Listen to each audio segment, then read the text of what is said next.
नमस्कार दोस्तों, स्वागत है आप सभी का आपके अपने YouTube चैनल स्टडी ट्रिप पर।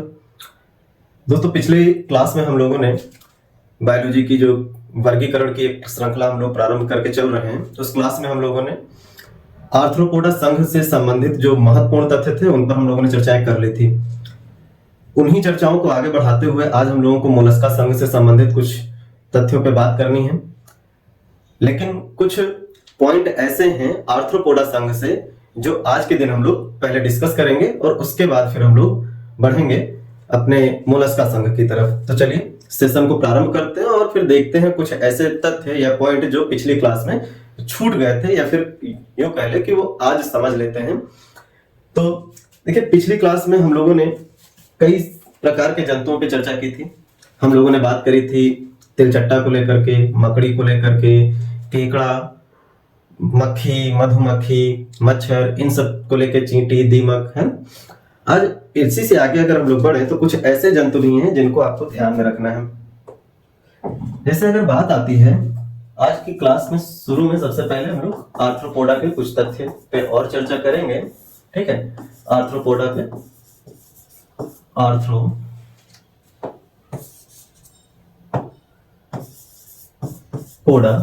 जो फाइलम है, जो संघ है, इसके कुछ और जंतुओं पे हम लोग चर्चा देख लेते हैं। जैसे जो छोटे हुए तथ्य हैं उन पे अगर हम लोग बात करें तो देखिए, आर्थ्रोपोडा जो संघ है, इस संघ में एक जंतु शामिल किया जाता है जिसको हम लोग कहते हैं पेरिपेटस। ठीक है, क्या कहते हैं? पेरिपेटस। पेरिपेटस। अब ये जो जंतु है इसका महत्व क्यों है या ये क्यों पढ़ना जरूरी है, तो इसको लेकर के ध्यान रखिएगा कि पेरिपेटस जो जंतु है इसे आर्थ्रोपोडा जिस संघ में ये वर्तमान में जंतु शामिल किया जाता है, इस आर्थ्रोपोडा संघ और इसके पहले जो आने वाला संघ है एनेलिडा, उस संघ के बीच की योजक कड़ी कहा जाता है, यानी कनेक्टिंग लिंक बोला जाता है। तो ये क्या होता है? एनेलिडा और आर्थ्रोपोडा के बीच की योजक कड़ी है पेरिपेटस। आर्थ्रोपोडा संघ के बीच की योजक कड़ी है। योजक कड़ी, ये ध्यान रखना है, यानी कि कनेक्टिंग लिंक बिटवीन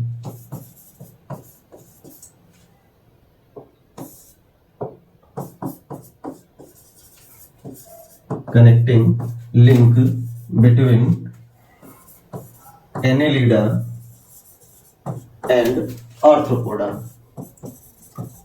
ठीक है, आर्थ्रोपोडा, ये आपको ध्यान रखना है। अगर आपसे कहा जाए कि एनेलिडा और आर्थ्रोपोडा के बीच की योजक कड़ी किसको कहा जाता है, तो पेरिपेटस को कहा जाता है। ऐसे कनेक्टिंग लिंक पूछ लिए जाते हैं। जैसे पौधे और जंतु के बीच की अगर योजक कड़ी की बात की जाए, कनेक्टिंग लिंक की बात की जाए, तो आता है यूग्लिना, जो प्रोटोजोआ संघ का एक जंतु है जिसको पेड़ पौधे यानी पादप जगत और जंतु जगत के बीच की कड़ी कहा जाता है। वहीं अगर बात करें, एक पक्षी का नाम, एक जंतु का नाम आता है आर्कियोप्टेरिस, जिसे पक्षी और सरीसृप वर्ग के बीच की योजक कड़ी कहा जाता है। यानी सरीसृप और पक्षियों के बीच की योजक कड़ी जो कनेक्टिंग लिंक कहलाता है वो है आर्कियोप्टेरिस। वैसे ही एनेलिडा और आर्थ्रोपोडा के बीच की योजक कड़ी कहलाता है पेरिपेटस। योजक कड़ियां आप कह लीजिए कि वो कड़ियां होती हैं जिसको लेके माना जाता है कि ये कड़ी जो है वो बता रही है इस बात को कि आर्थ्रोपोडा जो संघ है, इनके जंतुओं का विकास एनेलिडा संघ के जंतुओं से हुआ है। यानी पेरिपेटस का जो जंतु है पेरिपेटस, ये इस बात को व्यक्त करता है कि जो एनेलिडा संघ के जंतु हैं उन्हीं जंतुओं से आगे आर्थ्रोपोडा संघ के जंतु विकसित हुए हैं। ऐसे ही सरीसृप से ही पक्षी विकसित हुए हैं, इस बात को बताता है आर्कियोप्टेरिस जो जंतु है वो डिस्कस करता है। तो ऐसे ही योजक कड़ियां आपको ध्यान रखनी है।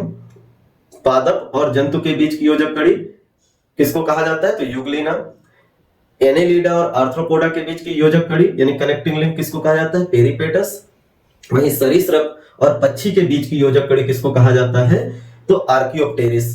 एक और अगर कनेक्टिंग लिंक की बात करें तो पूछा जाता है सजीव और निर्जीव के बीच की योजक कड़ी, यानी कि जो लिविंग थिंग्स हैं और नॉन लिविंग थिंग्स हैं, इनके बीच का जो कनेक्टिंग लिंक है वो किसको कहा जाता है, तो बोला जाता है वायरस या विषाणु को। यानी विषाणु या वायरस जो होते हैं वो सजीव और निर्जीव के बीच की कड़ी होते हैं, यानी कि नॉन लिविंग और लिविंग के बीच की कनेक्टिंग लिंक कहलाते हैं।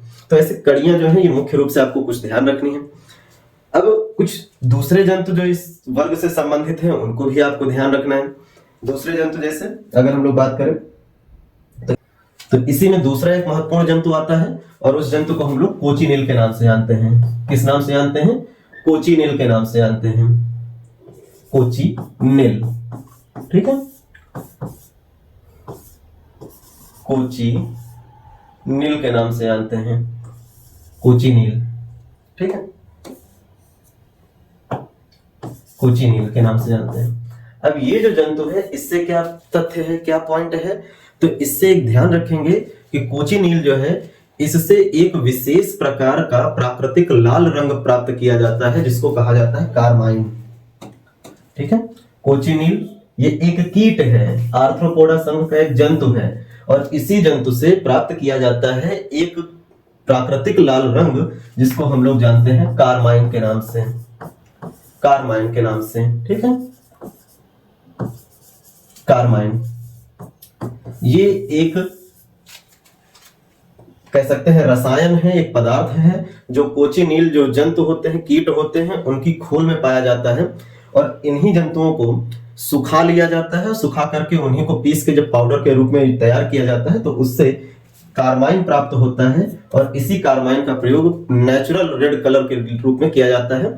अलग अलग आप जैसे केक वगैरह देखते हैं, रेड वेलवेट केक वगैरह है या फिर आइसक्रीम वगैरह जब आप खाते हैं, स्ट्रॉबेरी शेक वगैरह पीते हैं तो उनमें जो रेड कलर फ्लेवर के तौर पे डाला जाता है, रेड कलर डाला जाता है, वो कार्माइन होता है और वो प्राप्त किया जाता है कोचिनील कीट से, ठीक है।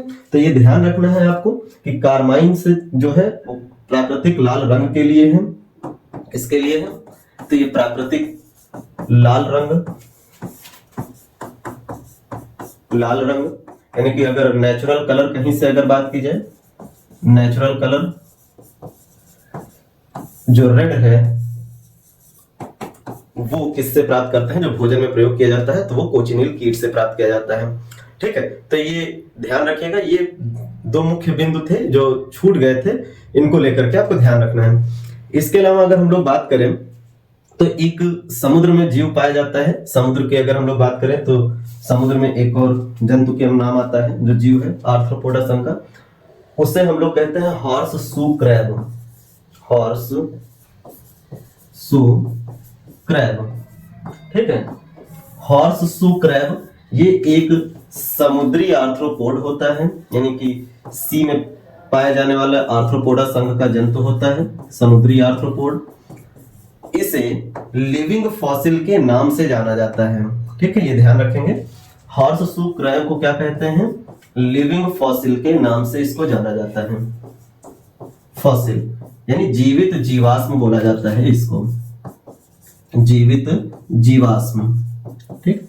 तो जंतु जगत में आर्थ्रोपोडा संघ में एक जंतु आता है हॉर्स शू क्रैब, इसको जीवित जीवाश्म कहा जाता है, लिविंग फॉसिल कहा जाता है। ऐसे ही पेड़ पौधों में कुछ कह सकते हैं पेड़ होते हैं जिनको जीवित जीवाश्म के नाम से या लिविंग फॉसिल के नाम से जाना जाता है, जिसमें आपको पाइनस के पेड़ देखने को मिल जाते हैं, पाइन वगैरह के जो, और जिंकगो जो पेड़ है वो देखने को मिलते हैं। ये सभी क्या कहते हैं जिम्नोस्पर्म के पेड़ पादप होते हैं, अनावृत बीजी वर्ग के पौधे होते हैं। तो यहाँ पे ये ध्यान रखिएगा, हम लोग जंतु जगत की बात कर रहे हैं तो जंतुओं में जो लिविंग फॉसिल या जीवित जीवाश्म है वो आर्थ्रोपोडा संघ में पाया जाने वाला एक जंतु है हॉर्स शू क्रैब, इसको कहा जाता है। तो ये कुछ महत्वपूर्ण सवाल थे आर्थ्रोपोडा संघ से जिनको लेकर के हम लोगों ने चर्चाएं कर ली। अब आज उसी के आगे हम लोग बात करेंगे, कह सकते हैं बात करेंगे मोलस्का संघ की, लेकिन सबसे पहले थोड़ा सा आप एक बार देख लेंगे कि ये कोचिनील जंतु है ये कैसे दिखाई पड़ते हैं, इनको लेकर के हम लोग थोड़ा सा देख लेते हैं। तो ये आपके पास जो ये पिक्चर आपको दिखाई दे रहा है, ये पिक्चर आपको देखने को मिल रहा है, इसमें आप देख रहे हैं ये जो जंतु आपको छोटे छोटे रेंगते हुए दिखाई दे रहे हैं सफेद कलर के, ये है कोचिनील, जो नागफनी के पौधे पर देखने को मिलते हैं। नागफनी के पौधों पर इनकी खेती भी, फार्मिंग भी की जाती है क्योंकि इनसे प्राकृतिक रूप से लाल रंग प्राप्त करना होता है। और ये हैं उनके सूखने के बाद उनके जो खोल हैं उनको सुखा लिया जाता है और सुखाने के बाद इन्हीं खोल से तैयार किया जाता है पीस करके लाल रंग। ठीक है, तो ये कोचिनील जंतु हैं, आपको ध्यान रखना है। और ये आपको देखने को मिल रहा है एक जो दूसरा हम लोग ये देख रहे हैं, ये है पेरिपेटस। ये क्या है? पेरिपेटस। जिसे एनेलिडा वर्ग, एनेलिडा संघ और आर्थ्रोपोडा संघ के बीच की योजक कड़ी कहा जाता है, कनेक्टिंग लिंक कहा जाता है, क्योंकि ये एकदम दिखने में देखिए एकदम जोंक के जैसा दिखाई दे रहा है, लेकिन इसमें छोटे छोटे पैर भी आपको जोड़ियों में देखने को मिलेंगे इस तरीके से।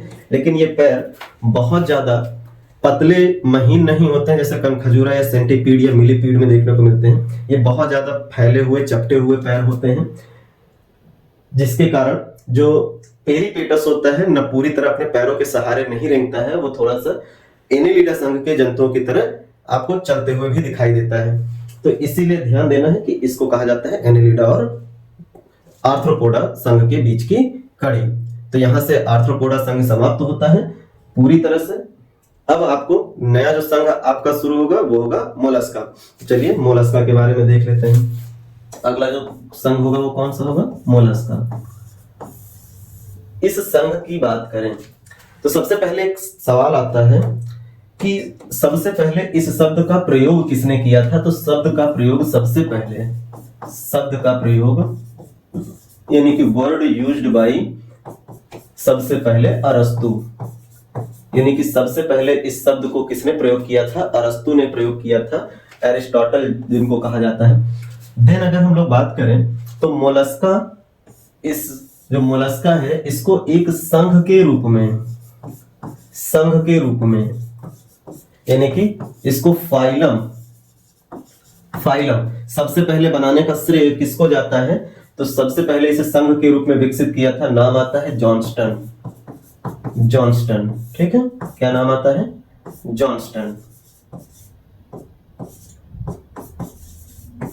ये वैज्ञानिक है जिन्होंने सबसे पहले मोलस्का को एक संघ के रूप में विकसित किया। अब इससे जुड़े हुए तथ्य पे आते हैं। देखिए मोलस्का वर्ग के जो जंतु हैं मुख्यतः जलीय होते हैं, यानी कि मुख्य रूप से ये जल में पाए जाने वाले जंतु होते हैं, मुख्यतः जलीय, लेकिन कुछ स्थलीय भी होते हैं, कुछ स्थलीय होती हैं। ठीक है, मुख्यतः जलीय का मतलब कि कह लें कि ये मेनली एक्वाटिक होते हैं, एक्वाटिक होते हैं, लेकिन इन्हीं में जो कुछ होते हैं सम टेरेस्ट्रियल भी होते हैं, टेरेस्ट्रियल एनिमल भी होते हैं। तो मुख्य रूप से मोलस्का संघ के जो जंतु होते हैं वो कैसे होते हैं? एक्वाटिक, जलीय जंतु होते हैं। अगर हम इसी में और पॉइंट को इंक्लूड करें, इनकी विशेषताओं की बात करें, इनकी क्या विशेषता होती है, तो ध्यान रखना है इनके शरीर पर बाहर की ओर एक कठोर कवच पाया जाता है, खोल पाया जाता है, जो कैल्शियम कार्बोनेट का बना होता है। यानी जो शरीर होता है, शरीर, ये इस पर एक बाह्य खोल होता है, ठीक है, बाह्य खोल या कह लें कवच होता है, कवच जो कि बना होता है किससे? कैल्शियम कार्बोनेट से बना होता है, से बना होता है। जैसे कि आप देखते हैं शंख, सीपी, घोंघा, है ना, पाइला, ये सब जो आप देखते हैं उनपे आपको बाहर की ओर एक कठोर कवच जो देखने को मिलता है वो किसका बना होता है? कैल्शियम कार्बोनेट का बना होता है। कैल्शियम कार्बोनेट को लेकर ध्यान रखेंगे, कैल्शियम कार्बोनेट का ही बना होता है अंडे का खोल। कैल्शियम कार्बोनेट जो है इसी को हम लोग चाक, खड़िया, चूना पत्थर या संगमरमर इन अलग अलग नामों से या रूपों में देखते हैं। ठीक है, तो कैल्शियम कार्बोनेट संगमरमर का भी फार्मूला बनता है, चाक, चूना पत्थर, खड़िया, इनका भी फार्मूला बनता है। और कैल्शियम कार्बोनेट शंख जो आप देखते हैं वो शंख का जो आवरण है वो भी कैल्शियम कार्बोनेट है। अंडे का खोल या आवरण जो आप देखते हैं वो भी कैल्शियम कार्बोनेट है। तो मोलस्का संघ के जंतुओं का बाह्य खोल जो होता है, कवच होता है, वो कैल्शियम कार्बोनेट का बना होता है।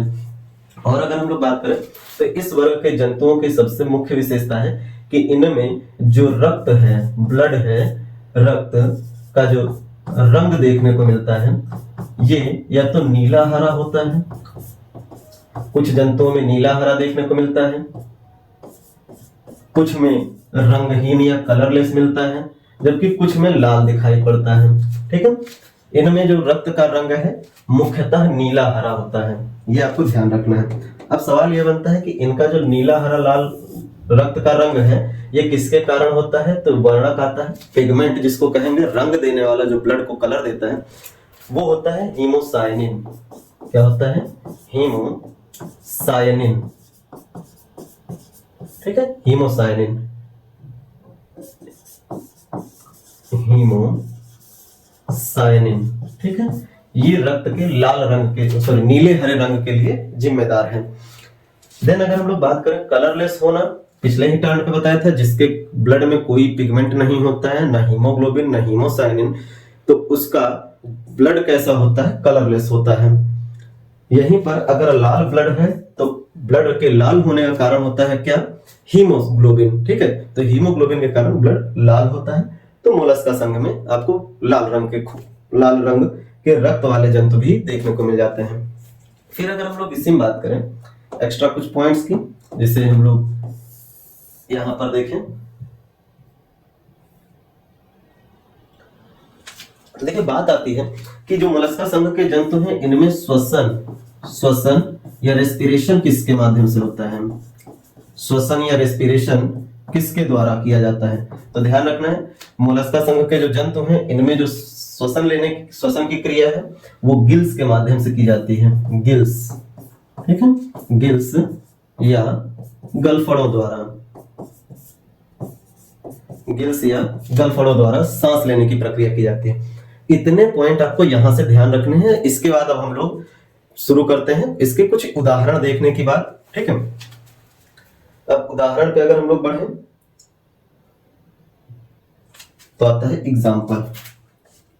ठीक है, एग्जाम्पल्स। तो देखिए इसी के एग्जाम्पल बनते हैं कुछ, जैसे अगर हम लोग बात करें तो इसी में आता है एक एग्जाम्पल, अगर हम लोग कहें तो एक आता है मिटिलस। एक एग्जाम्पल आता है मिटिलस।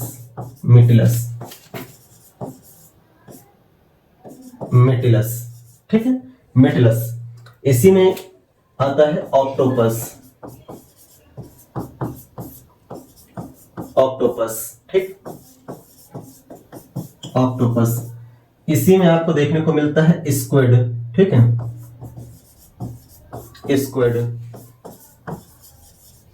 स्क्विड बात करें तो इसी में एग्जाम्पल आपको देखने को मिलता है, नाम आता है पिक्टाडा।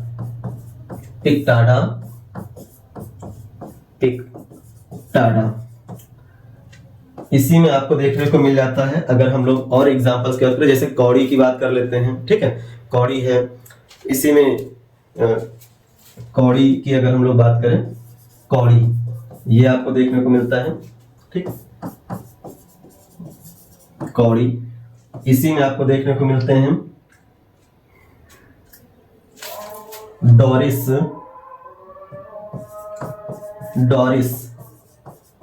ठीक है, डोरिस।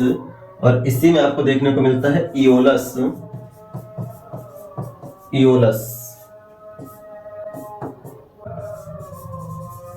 ठीक है, तो इसी में आपको इयोलस देखने को मिल जाता है। ये कुछ प्रमुख एग्जाम्पल हैं, सबसे कुछ ना कुछ तथ्य है, तो उन तथ्यों पे हम लोग चर्चा करेंगे। ठीक है, इसी में एक सवाल, एक नाम आता है एग्जाम्पल एप्लीसिया। ठीक,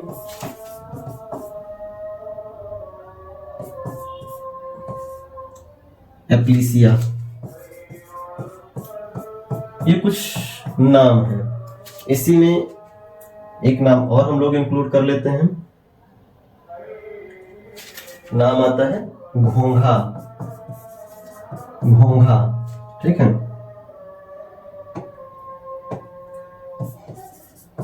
घोंघा। इसी में आपको शंख, सीपी, ये सब भी देखने को मिल जाते हैं। ठीक, शंख, सीपी। अब इनसे जो सवाल बनते हैं उन पे आते हैं। देखिए बात आती है कि मिटिलस जो है उसको किस नाम से जाना जाता है या क्या कहा जाता है, तो मिटिलस को समुद्री शंकु बोला जाता है।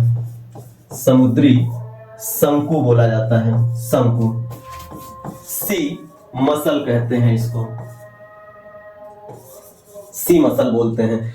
इसका प्रयोग खाने में किया जाता है, सी फूड के रूप में इसका प्रयोग करते हैं बहुत ज्यादा। जो ऐसे देश जहां पर कह सकते हैं सी फूड का प्रचलन बहुत ज्यादा है, जापान, कोरिया, वियतनाम, थाईलैंड, चीन, इन सब जगहों पे समुद्री शंख को मुख्य रूप से भोजन में प्रयोग किया जाता है। फिर आते हैं जो आपको देखने को मिलता है ऑक्टोपस, तो इसको कहा जाता है डेविल फिश, या फिर यूं कह लें कि इसे क्या कहा जाता है, तो ऑक्टोपस को कहा जाता है डेविल फिश। ठीक है, डेविल फिश, डेविल फिश, या इसे वो कह लें दैत्य मछली।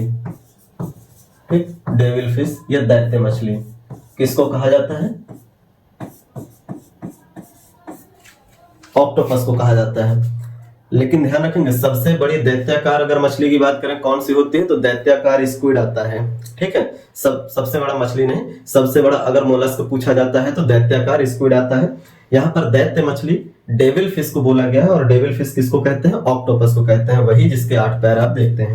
ठीक है, स्क्विड की बात करें तो इसको लोलिगो के नाम से जाना जाता है। इसका जो मुख्य रूप से नाम है वो क्या है, लोलिगो, लोलिगो ये स्क्विड का नाम है।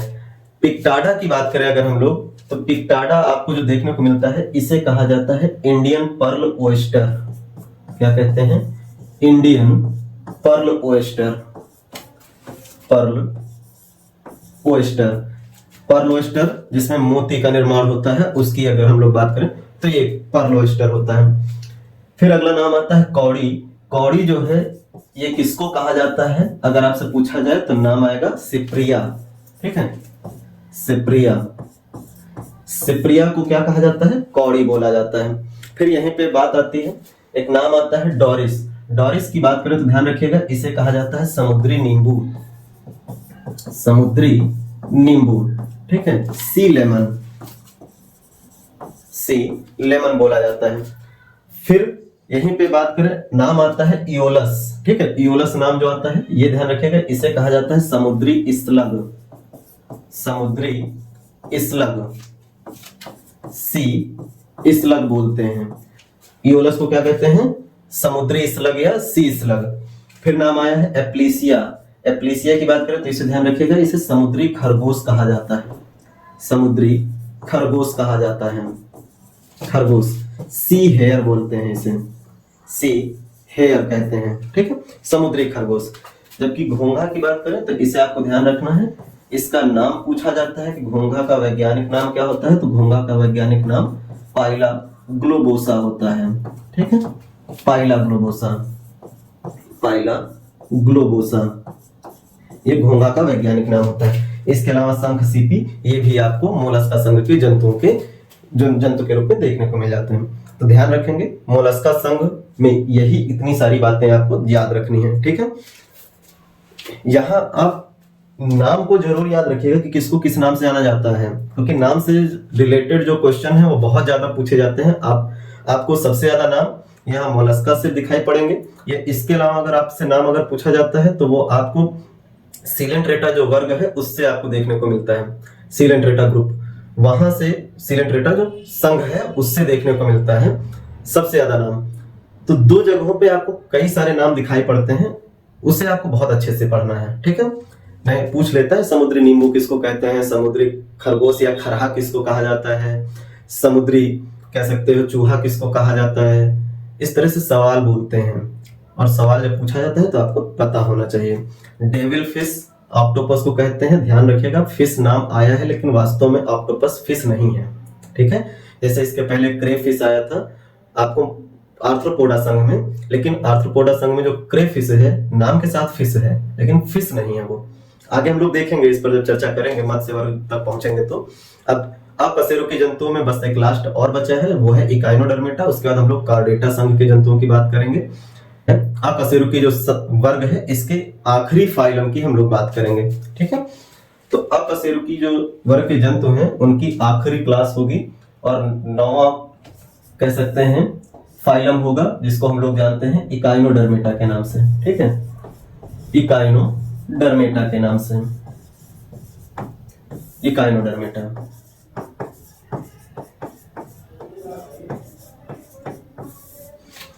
बहुत छोटा सा ये वर्ग है, बहुत ज्यादा इससे सवाल नहीं है, कुछ बातें आपको ध्यान रखनी है इनके इकाइनोडर्मेटा से। ध्यान रखनी है बात। सबसे पहले अगर हम लोग बात करें तो इकाइनोडर्मेटा वर्ग के जो जंतु होते हैं मुख्यतः समुद्री होते हैं, ठीक है, समुद्र में पाए जाते हैं, ओशन में कह ले, ठीक है, ओशन या सी में पाए जाने वाले हैं। इसके अलावा अगर हम लोग बात करें तो जो इकाइनोडर्मेटा होते हैं इस वर्ग में कैल्शियम कार्बोनेट का बना हुआ, कैल्शियम कार्बोनेट का अंतःकंकाल इनमें कुछ पाया जाता है।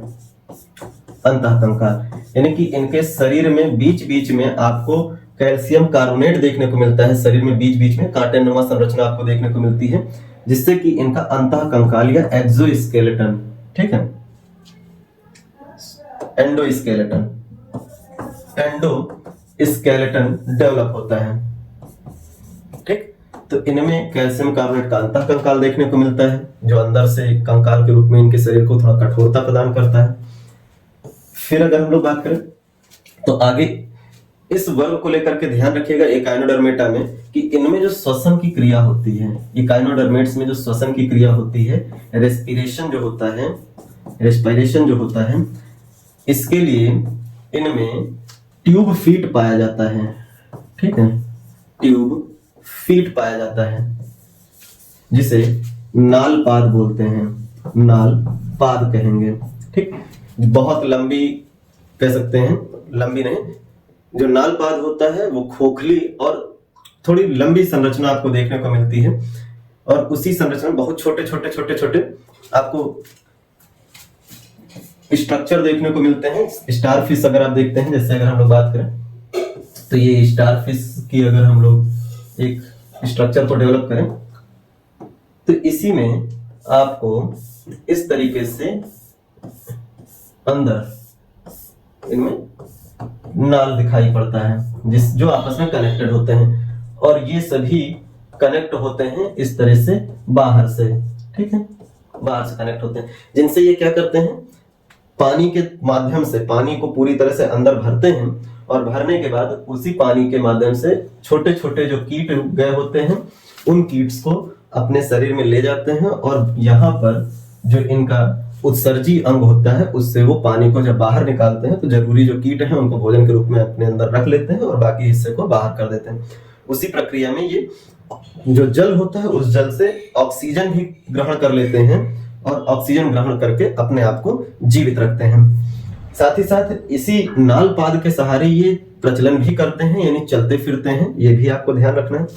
तो इकाइनोडर्मेटा जो वर्ग है, इकाइनोडर्मेटा जो संघ है, इस संघ के जंतुओं में श्वसन की क्रिया किससे होती है, ट्यूब फीट के माध्यम से होती है। अब इसके एग्जाम्पल की बात कर लेते हैं कुछ, ठीक है। एग्जाम्पल्स की बात करें तो देखिए एग्जाम्पल, इसका जो सबसे प्रमुख एग्जाम्पल है वो है सितारा मछली, सितारा मछली, ठीक है, सितारा मछली,